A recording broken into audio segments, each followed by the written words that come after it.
This week on Jerusalem Dateline, Britain's new Prime Minister says Jerusalem is Israel's historic capital. Will the UK be the next country to move its embassy to Jerusalem? Plus, Israel gears up for its fifth election in less than 4 years. Why experts believe Netanyahu could make a political comeback. And protests in Iran mark a tragic milestone as demonstrations continue worldwide.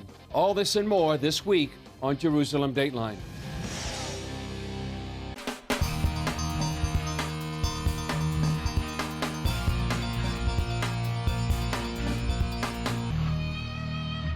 Hello and welcome to this edition of Jerusalem Dateline. I'm Chris Mitchell. Israel and Lebanon have officially signed a U.S.-brokered maritime agreement, ending a more than 10-year dispute over their borders in the Mediterranean Sea. Israel says the historic deal will bolster its security and provide it billions in revenue from natural gas extracted from the sea. Lebanon also hopes the gas revenue will help its failing economy. This is a political achievement. It is not every day that an enemy state recognizes the State of Israel in a written agreement in front of the entire international community. Critics of the deal argue that Israel surrendered its sovereign territory to Lebanon and say it fails to adequately address threats from the Lebanese terror group Hezbollah. Rishi Sunak is now making history as the UK's first Prime Minister of color and the first Hindu to hold a top political office. He brings to the job an impressive resume and support for Israel on the international stage. Dale Hurd has the story. While Rishi Sunak will be the first Hindu Prime Minister of Great Britain, that's been almost a non-issue in a nation in desperate need of a competent leader. Prime Minister. Sunak is the fifth Prime Minister in the past 6 years, and there's hope that this one will succeed. I think financially knows what he's doing to run the country. He will be able to sort us out. I think he's been in the right sort of jobs to understand all the intricacies of what needs to be done. You do need somebody who's going to have courage to change everything and to shake everything up. Rishi Sunak is described as a proud Hindu who has taken the oath as a member of parliament on the Hindu holy book, the Bhagavad Gita. As finance minister, Sunak lit candles outside number 10 Downing Street for the Hindu festival of Diwali. He's the wealthiest leader in the democratic world. He and his wife are worth around $1 billion. Sunak has voiced strong support for Israel, saying Jerusalem is undisputably the historic capital of the Jewish state, and there's a very strong case for moving Britain's embassy from Tel Aviv to Jerusalem. He is also opposed to the boycott, divestment, and sanctions movement against Israel, and has spoken out strongly against anti-Semitism. As for the United States, there are strong ties. Sunak met his wife as a student at Stanford University, and he held a U.S. green card until last year. Sunak's experience at Goldman Sachs in helping run a hedge fund will be useful, as he inherits an economic mess of high inflation, low growth, and soaring energy prices. Some citizens are refusing to pay their utility bills. And when his predecessor Liz Truss offered what some believe was a good plan to revive the economy, the markets bucked against it, and the pound crashed to a record low. It is just very, very difficult for anyone to both reassure the markets and deliver growth at this point. The two are working against each other. If elections were held today in Britain, the Conservative Party would be wiped out. A recent poll showed the Labour Party holding a 33-point lead. Sunak has 2 years to turn that around and fix Britain's problems before the next election. As long as he can muster a majority in a vote of confidence in the House of Commons, he will stay as Prime Minister. As to whether he can survive that, again, governments depend on the confidence only of one thing, which is not the opinion polls or even the markets, but the votes in the House of Commons. Sunak is described as the least unpopular leader of a very unpopular party. And at 42, he's the youngest Prime Minister since Lord Liverpool in 1812. Dale Hurd, CBN News. Well, on November 1st, Israel will hold its fifth election in 3.5 years. Former Prime Minister Benjamin Netanyahu is hoping to unseat current leader Yair Lapid. Some polls show him with a narrow edge to create a government, while others show him falling short of the 61-seat majority needed in Israel's 120-seat parliament, leaving open the potential for more political gridlock. Here's an interview I did with Middle East correspondent Julie Stahl and CBN News senior editor John Wagi about what this election means for Israel. John, Julie, great to talk to you about the Israeli elections. John, first to you. This is the 5th election in the past 4 years. What makes this election different than the last 4?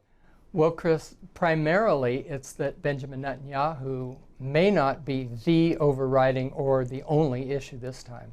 Past 4 elections, it's do you want Benjamin Netanyahu to continue as prime minister or don't you? This time there are other issues at play, like the violence that Israelis have seen around them, 19 dead since the month of March. And that is wearing on a lot of people, not just people in Judea and Samaria, but people, Tel Aviv, Jerusalem, you name it. The other thing is they just concluded a Lebanon gas deal with much ballyhoo and much help from Joe Biden for the current Prime Minister Yair Lapid. That's going to be an issue. A lot of people are saying Lebanon got 100% of what they wanted, Israel got nothing. So there are other issues at play this time, and that's the big difference. Yeah, some of the issues that Israelis are going to be considering, Julie.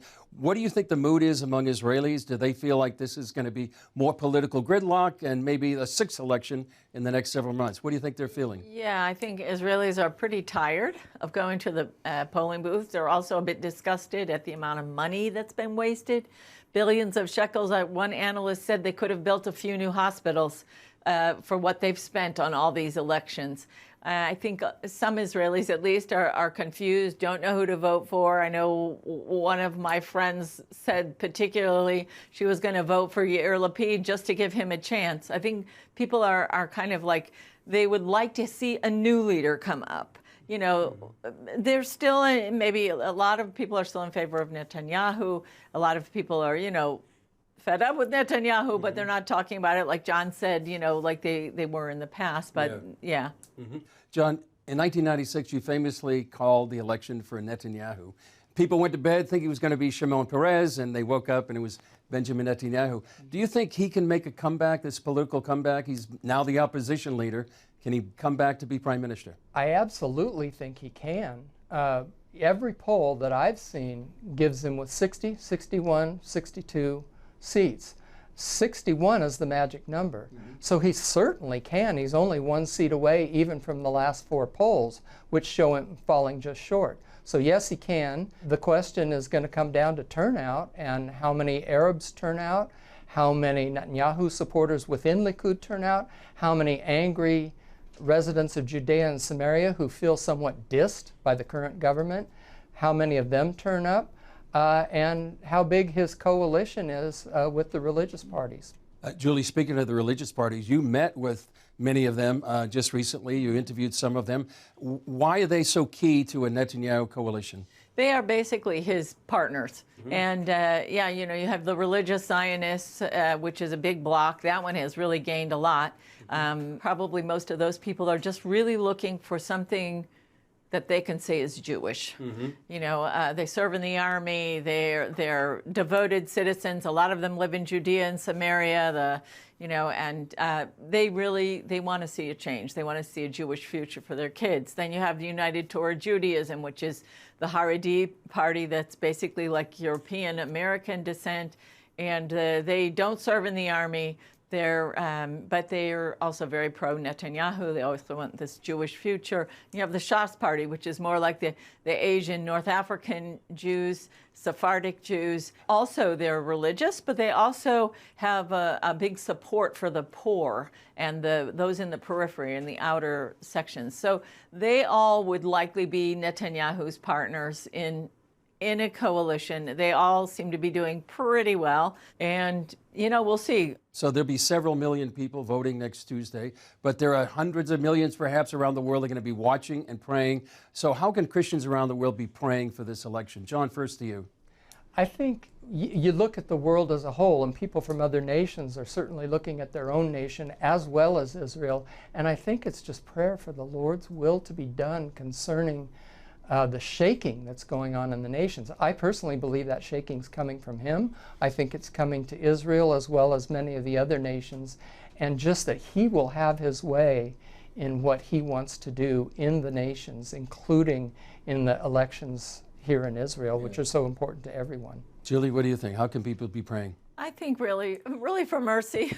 And that God would make a way where there doesn't seem to be a way for actually a good government, maybe something nobody has thought of, one that would not bring division but would bring unity.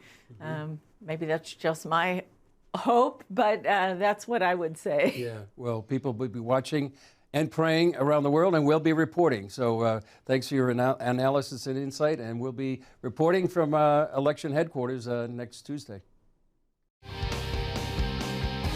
Up next, from Jerusalem to Tehran, thousands stand united with the women of Iran.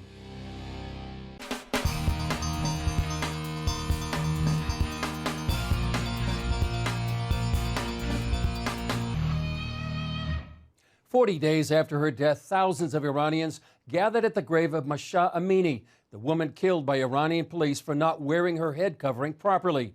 Her death sparked nationwide protests that some say now pose a threat to the Islamic regime." The protests at Amini's grave brought this huge crowd to honor the woman whose death has become a rallying cry for regime change in Iran. 40 days is a time when many Iranians remember the death of a loved one. Now, more than a month after her death, the protests are continuing inside Iran, even though more than 200 have been killed by the regime. Outside of Iran, women cutting their own hair has become a sign of standing with the women of Iran. At the recent ICEJ Feast of Tabernacles celebration in Jerusalem, Sharon Haskell, a member of Israel's parliament, joined the protests. In the light of these protests, I would like to join them in a global movement, Jin Jian Asadi, Women, Life, Freedom.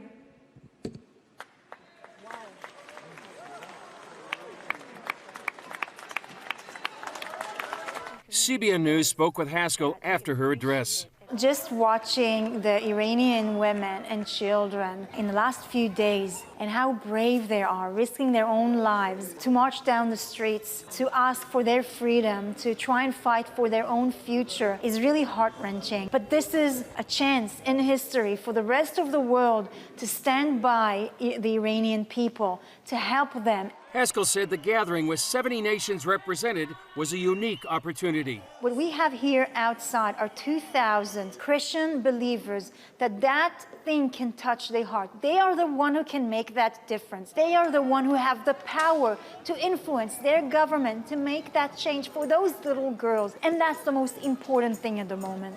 These two Iranian exiles also attended the feast and expressed what they're hearing from the streets of Iran. People say we don't need Islamic regime and they want to be free, but the government say no, just you have to do this one, you have to do this one. Yeah, and then that's why they kill people daily. Iranians have protested before, but Saeed says this time it's not the same. This time is very different.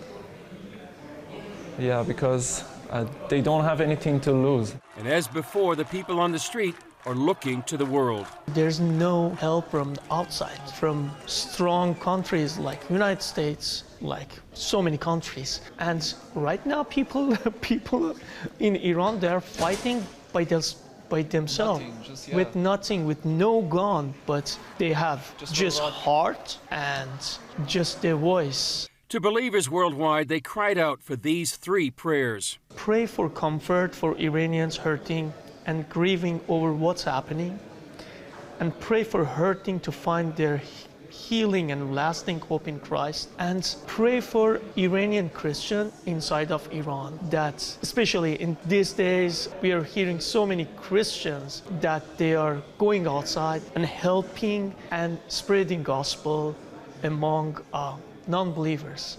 And if you can just pray these 3 points, that would be perfect. Thank you. Coming up, a major new project could put Saudi Arabia's hidden biblical history at risk.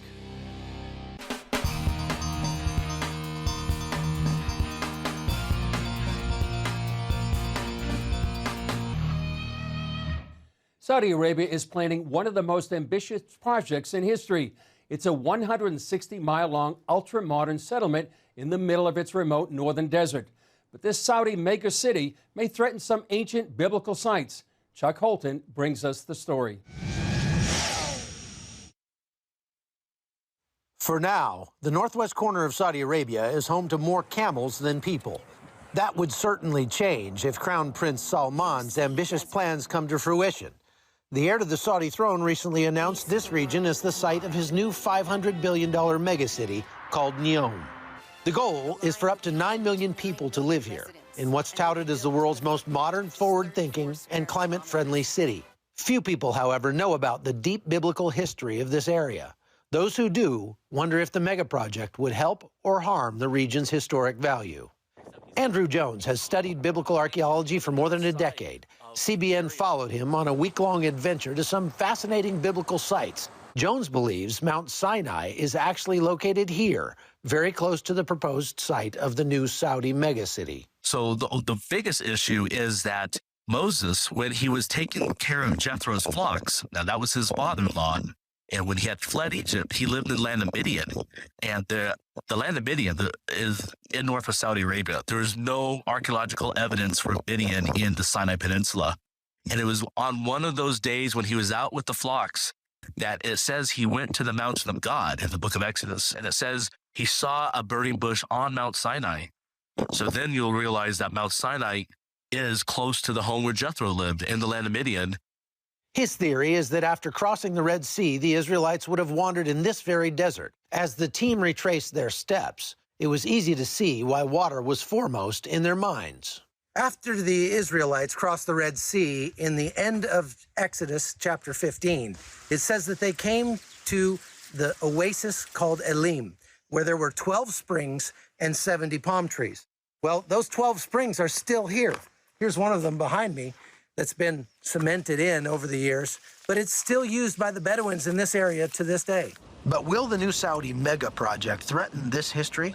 There's a city they call the Line, which would go from the coast all the way up into the mountains of Midian. And they just announced this next city, which is up in the mountains of Jebel al-Lawz. This whole mountain range we believe to be the mountain of God. After more off-roading, we came upon this site, a huge mountain with a peak that appears burned. The evidence is all around us that this is the true Mount Sinai. Now, I know there are many proposed locations for the mountain of God, but this mountain here in the land of Midian is the only one that matches all the biblical evidence for Mount Sinai, or the mountain of God. This large plain at the base of the mountain would have easily accommodated the Israelites and all their animals, and Jones tells us more. Ron White discovered these pieces of marble when he first came here in the mid-1980s. In 1985, he found on one of the sections, written in ancient Hebrew, the name Solomon, the mountain of God, Moses. And so he believed because of these key words that King Solomon actually set up a marble shrine dedicated to the mountain of God at the base of Mount Sinai. And look at this, a large altar centrally placed and covered with petroglyphs. Many of the images depict cows, an animal that in ancient times did not exist out here, but did exist in Egypt. If this is the real Mount Sinai, there was no way I was leaving here without climbing it. The Saudi government has big plans for this whole area, hoping to make it an oasis of modern comfort. Wow, I made it. This is the top of Jebel Musa, the mountain of Moses, where God came down and met with Moses to give him the 10 Commandments. What a hike, what a sight. It took about 2.5 hours to get up here, and it was almost 3 miles from where we parked the car, but it was worth every step. And you know, I don't think we'll ever be able to say definitively whether or not this is the actual spot where Moses met with God, but I guess that's just where faith comes in. From northern Saudi Arabia, I'm Chuck Holton for CBN News. Still ahead, Israeli archaeologists uncover a sprawling church dedicated to a mysterious martyr when we come back.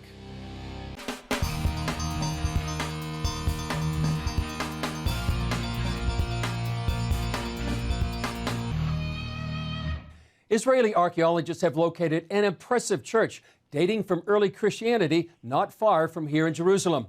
Thousands of youth from around Israel helped to excavate this find a few years ago. CBN Middle East correspondent Julie Stahl has that story.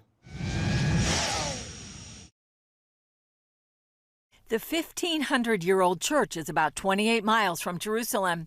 Archaeologists found it during a salvage excavation before expanding the community of Ramat Bet Shemesh. Israel Antiquities Authority Excavation Director Benjamin Storchin explains. We've been uncovering amazing remains of a Byzantine church complex. The church covers an area of about 1.5 dunams. It includes typical Byzantine architectural elements, a basilical church, a narthex, courtyard or atrium with subsidiary side rooms. Storchin says early Christians built the huge church in the 6th century AD during the reign of the Emperor Justinian and later expanded it. They decorated the church with spectacular mosaics, frescoes, and Greek inscriptions. This church by far surpasses most of them by its size, its preservation, and its association to a martyr. An inscription says the Christians dedicated the church to a glorious martyr. The identity of the martyr is unknown, but due to the grandeur of the church, archaeologists say the martyr was likely an important person. We have now descended into the subterranean crypt located below the bema of the church. A separate entrance and exit allowed groups of pilgrims to pass by the crypt easily. This is the reliquary niche. You have to reconstruct here that there would have been a marble chancel screen to mark off the sanctified area from the assembly hall. And here would have been placed the relics that were kept in the church. Some 5,000 youth from around Israel excavated the site. It's super fun. I really like working with my hands. And when we come here, the whole group, we really get to bond. We get to see stuff that we wouldn't get a chance to see if it weren't for here. While excavating here, we found something like 300 clay oil lamps that are dated to the Abbasid period. Artifacts from the excavation are on display at the Bible Lands Museum in Jerusalem. Julie Stahl, CBN News, Jerusalem. Well, that's all for this edition of Jerusalem Dateline. Thanks for joining us. Remember, you can follow us on Facebook, Twitter, Instagram, and YouTube. You can also access CBN content through our CBN News and other CBN apps. And don't forget to sign up for our email blast so you can continue to receive all of our exciting CBN content. I'm Chris Mitchell. We'll see you next time on Jerusalem Dateline.